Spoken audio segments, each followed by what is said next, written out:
Hallo aus der Mitte Schleswig-Holsteins.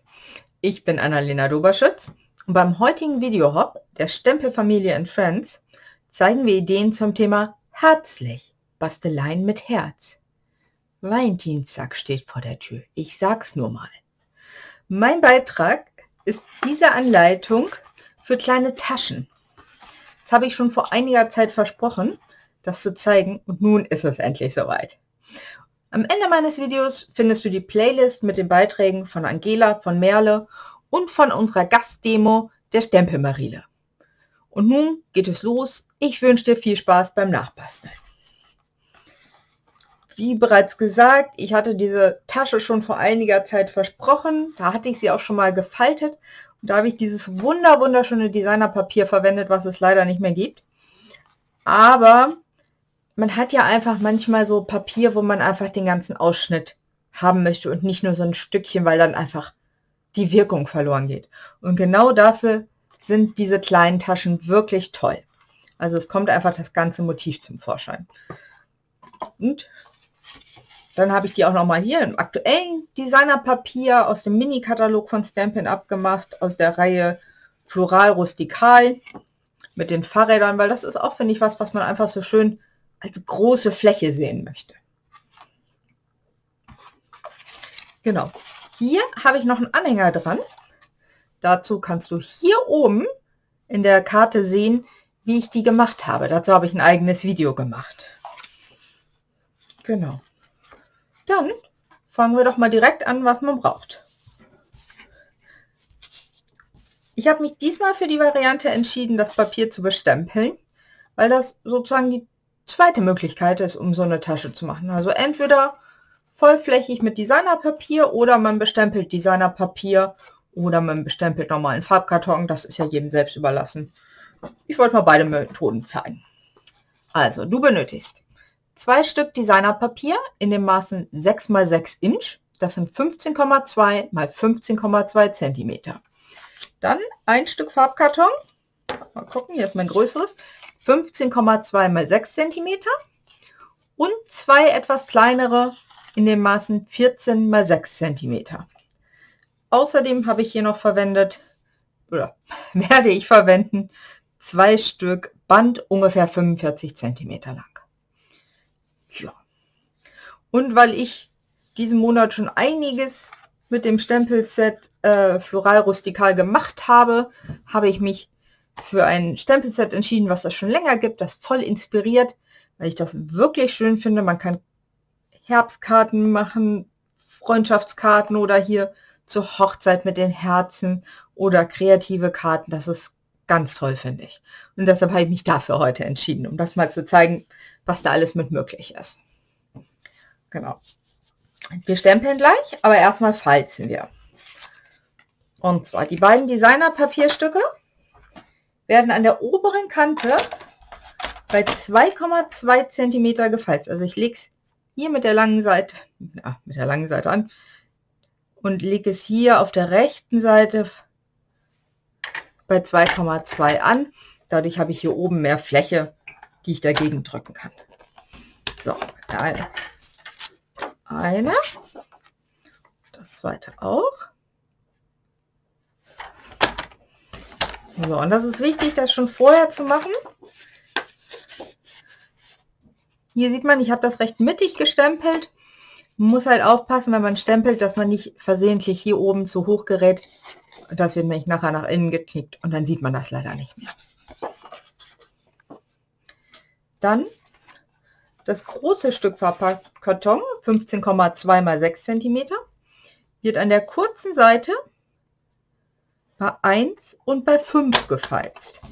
Beziehungsweise bei 1 und dann kann man es einmal drehen und nochmal bei 1. Ja, liegt nicht ganz sauber bei mir. So.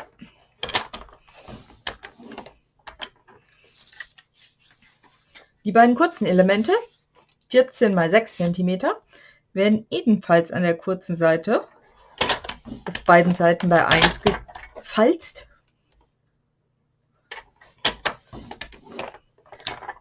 Und zusätzlich an der langen Seite einer von beiden Seiten auch nochmal bei 1 cm, so dass wir 3 Seiten bei 1 cm gefalzt haben.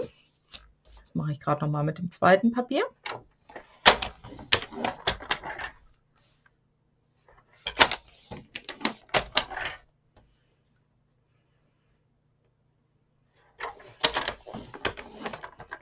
So. Die Seite, die wir nicht gefalzt haben, legen wir bei 3 cm an und setzen uns hier oben eine kurze Markierung. Ich nehme dafür einen Druckbleistift. Man kann das aber auch hier mit dem Falzelement machen. Das ist halt hier so ganz schön. Dann habe ich eine etwas bessere Sicht und es ist nicht eingedrückt und ich kann es gleich wieder weg radieren. So, Schneide- und Falzbrett legen wir einmal weg. Dann nehme ich mein Lineal zur Hilfe. Weg. Und von dem Aufhebhelfer die dünnere Spitze mit dem Falzbein und falze dann hier von der Faltecke sozusagen. Ich klicke das schon einmal, damit man die besser sieht. Also von dieser Ecke hier bis zu meiner Markierung oben, und zwar auf beiden Seiten. Das kann man auch mit dem Schneide- und Falzbrett machen. In diesem Fall, weil es aber hier unten, nicht ganz unten am Papier ist, mache ich es lieber hiermit. Geht für mich ein bisschen sauberer. So. Eine Seite.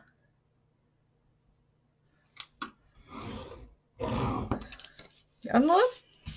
Und das machen wir bei dem zweiten Papier auch nochmal.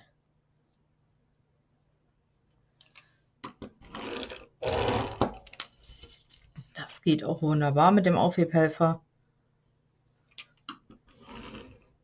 Wirklich viele tolle Funktionen dran, kann ich nur empfehlen. So. Dann einmal schnell alle Seiten gefalzt.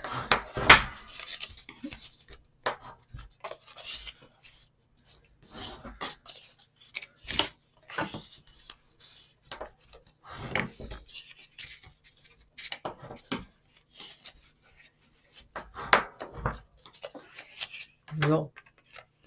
Und die hier, die schrägen Linien, knicken wir den Farbkarton einmal nach oben, falzen wir einmal nach.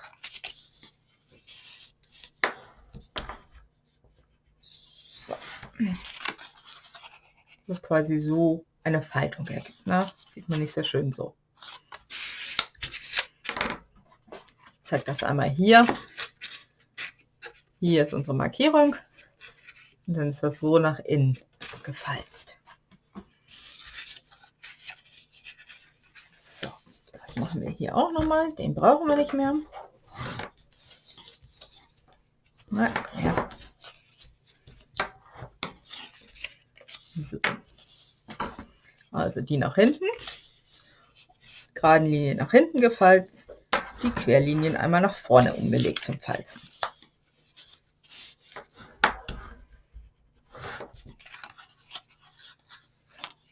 Und bei dem langen Stück haben wir ja nur die beiden geraden Falzlinien, die werden auch einmal nachgefalzt. Gleich schön sauber angehen. So, die legen wir beiseite. Und dann stempeln wir das hier einmal. Ich habe mich für Espresso entschieden. Damit stempel ich jetzt einmal den Korb.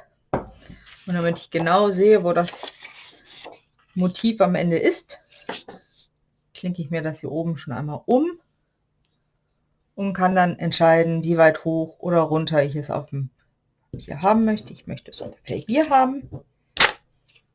Ja, sehr schön. Damit ich jetzt ein bisschen besser stempeln kann, klappe ich das wieder auf, dann liegt es wieder schön glatt. Aber davon ausgehend kann ich jetzt ja die nächste Linie machen. Dann habe ich die Herzen hier in Blutrot.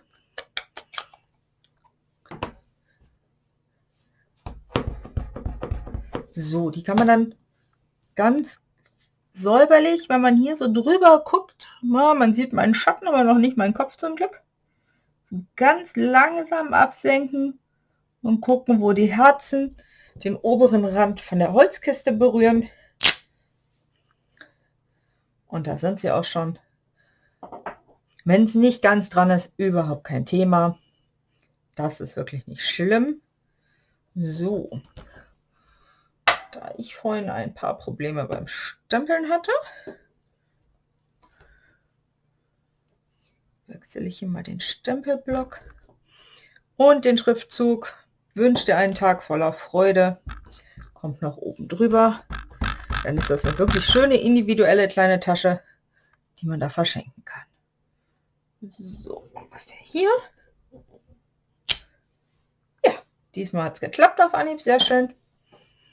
So, und weil das jetzt ja noch so ein bisschen blass aussieht, habe ich noch die Blends genommen und das Motiv ein bisschen auskoloriert. Dafür lege ich mir ein Stück Pappe unter, weil die Blends einfach durchdrücken. Also man sollte es nicht auf dem Tisch direkt machen, sondern immer was unterlegen. So, damit sich die Herzen weiterhin abheben und nicht sozusagen Ton in Ton alles ist, habe ich mich für zwei etwas andere Farben entschieden. Und zwar ist das hier einmal Calypso. So, mache ich ein Herz und den Griff mit. Und das zweite ist Dunkelblutorange. Damit koloriere ich das zweite Herz hier. Das sieht schon deutlich mehr mit dem Blutrotton in hohen unter, aber noch nicht ganz.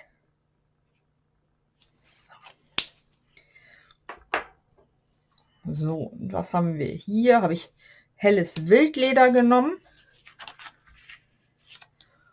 um damit hier das ein bisschen anzukolorieren. Man kann das auch voll auskolorieren, das zeige ich gleich mal. Das habe ich nämlich bei meinem ersten Versuch gemacht.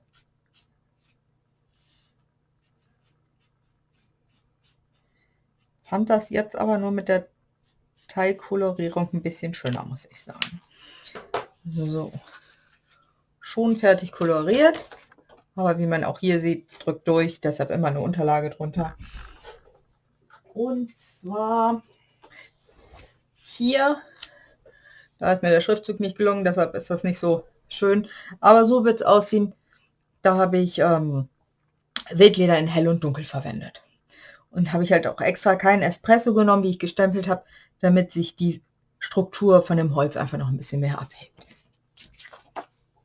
So. Das war es schon an Vorbereitung. Dann gehen wir jetzt ans Kleben. Das lange Stück Farbkarton mit nur den 2 Falzlinien bekommt an beiden Falzlinien ein doppelseitiges Klebeband. Ich habe dafür extra starken Klebeband genutzt, damit das auch schön festhält.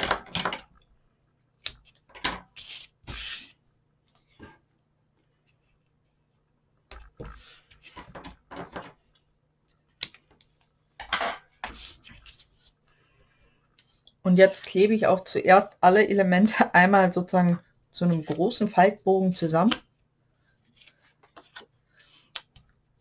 und klappe es dann hinterher zusammen. So, das hier stelle ich gleich so hoch, dass wir die beiden Kanten kommen nach innen, deshalb kann ich von außen direkt an die Kante dran das Designerpapier ankleben. Einmal und dann drehe ich es und an die andere Seite auch. Gucken, dass man auch wirklich nah an die Faltkante kommt. So. Das ist schon mal die halbe Tasche.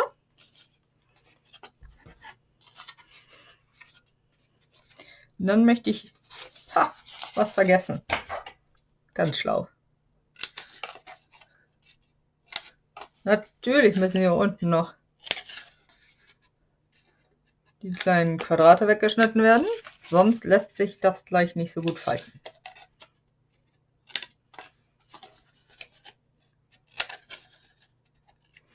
Aber lässt sich ja alles noch machen. So, wir möchten, dass das nach innen geht. Das heißt, wir kleben das hier. Das guckt uns sozusagen jetzt die Spitze an. Das Stück Klebeband. Und bei dem anderen Stück genauso. Wenn man das mal falsch rum macht, das ist mir bei meinen ersten Tüten passiert, ist das überhaupt nicht schlimm. Dann klickt man das hier oben einfach in die andere Richtung und dann funktioniert das auch. So, das klebe ich hier mittig ein, zwischen den beiden Faltlinien, Kante auf Kante und auf der anderen Seite genauso.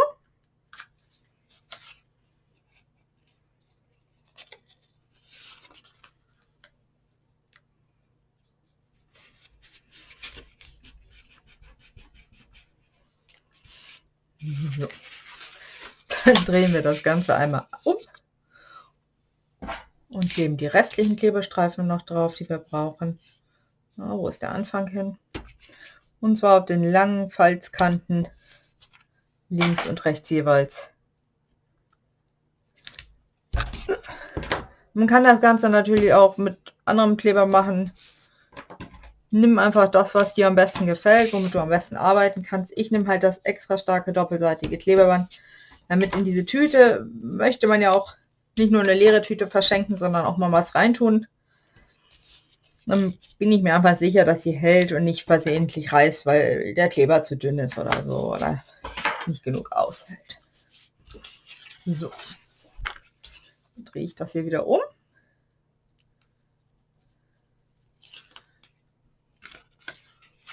Und klebe jetzt hier meine erste Seite. Das mal so ein bisschen um, damit man das hier außen sieht. Wichtig, diese Kante schön gerade mit der hier ausrichten. So. Innen feststreichen und das Ganze auf der anderen Seite auch. Nein, nicht am Tisch bitte festkleben. So. Also dies hier nach innen drücken und dann kann man das hier ganz fein, sieht man jetzt nicht, ich hebe das mal hoch, im Liegen geht es aber besser. Dann kann man das hier wirklich ganz fein säuberlich im Liegen an dieser Kante anbringen. Und wenn die ein bisschen übersteht, ist das nicht schlimm. Wen das stört, dann kannst du das einfach abschneiden. Einmal hier mit einer dünnen Schere dran entlang. Und dann sieht man da auch nichts mehr von. So, und dann die obere Seite noch schnell.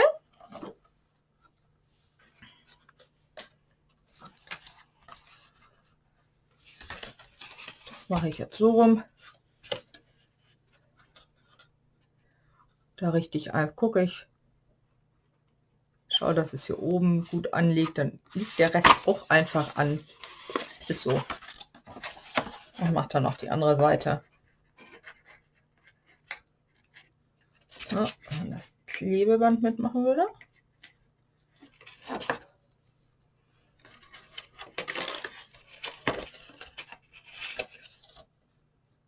Und auch hier schön Kante auf Kante.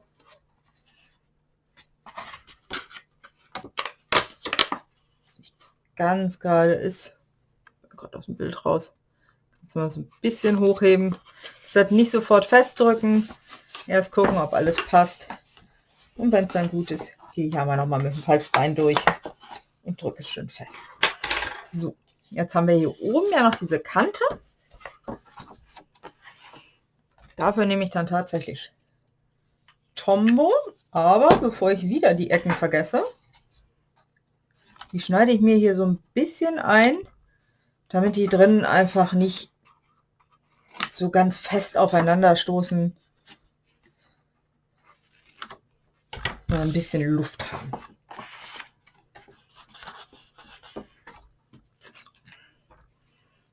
Da gehe ich jetzt einmal hier so ganz grob mit dem Tombow drüber, mit dem Flüssigkleber. Klick das nach innen. Dann ist nämlich die obere Kante hier auch ein bisschen verstärkt.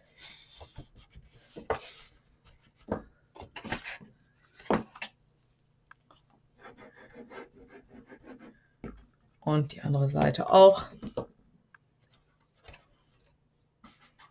Ja. So. Ich lege mir das hin, gehe da wieder mit dem Falzbein drüber, streiche das ordentlich fest, damit es gut hält. Die erste Seite auch noch mal.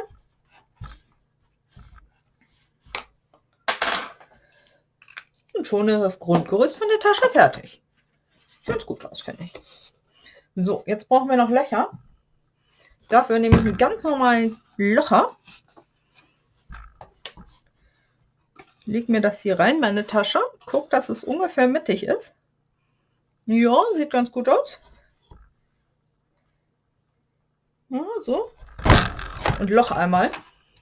Und habe auf beiden Seiten gleichmäßigen Abstand meiner Löcher, gleicher Abstand nach oben. Besser geht nicht, muss ich mal ganz ehrlich sagen. So. Dann 45 cm Band. Von außen durch die beiden Löcher. Pro Seite gefädelt. Jetzt kann man sich entscheiden, macht man hier 2 Knoten rein oder so wie ich jetzt einfach hier hinten verknote ich das Band zusammen.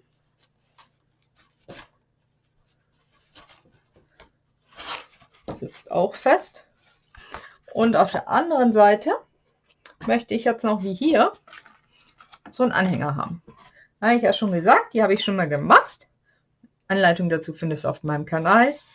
Dazu habe ich hier so eine Box mal gemacht mit einer ganzen Handvoll Anhänger. Und da möchte ich jetzt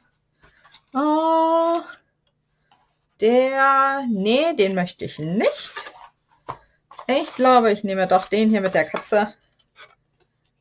Ich kann nichts dafür. Das Stempelset Love Cats finde ich einfach super. Das muss ich einfach immer wieder verwenden. So.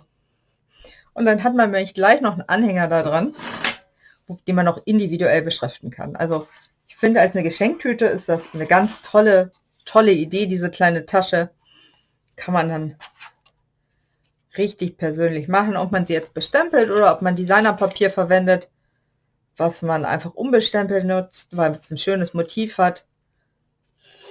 Das ist eigentlich völlig egal. So. Ja, passt. Ne, passt nämlich nicht, weil ich es diesmal auf der rechten Seite haben möchte. Das ist andersrum einfädeln.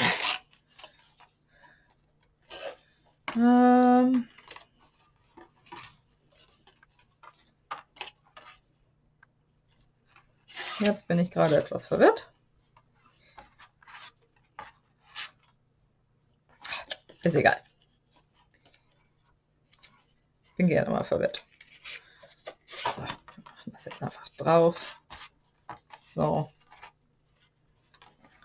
Und ja, sehen, wie es aussieht. Ich knote das hier wieder innen drin zu. Nicht innen drin, sondern so, dass es innen drin nur einen Knoten gibt.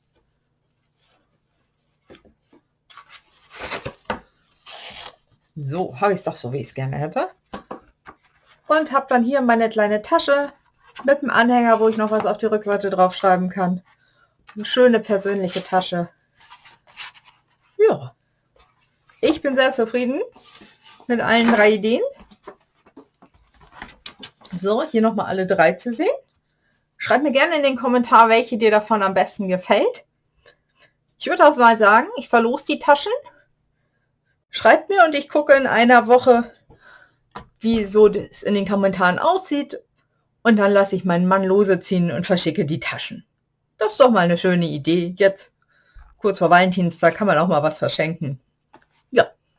Ja, ich hoffe, dir hat meine Anleitung gefallen, hat dir Freude gemacht und dass du es nachbasteln wirst. Lass mir doch gerne einen Kommentar da, nicht nur für die Verlosung, sondern auch so, ob es dir gefallen hat. Lass mir einen Daumen hoch da und wenn du noch nicht hast, abonniere meinen Kanal, damit du auch siehst, wann ich das nächste Video bastel und du mitbasteln kannst.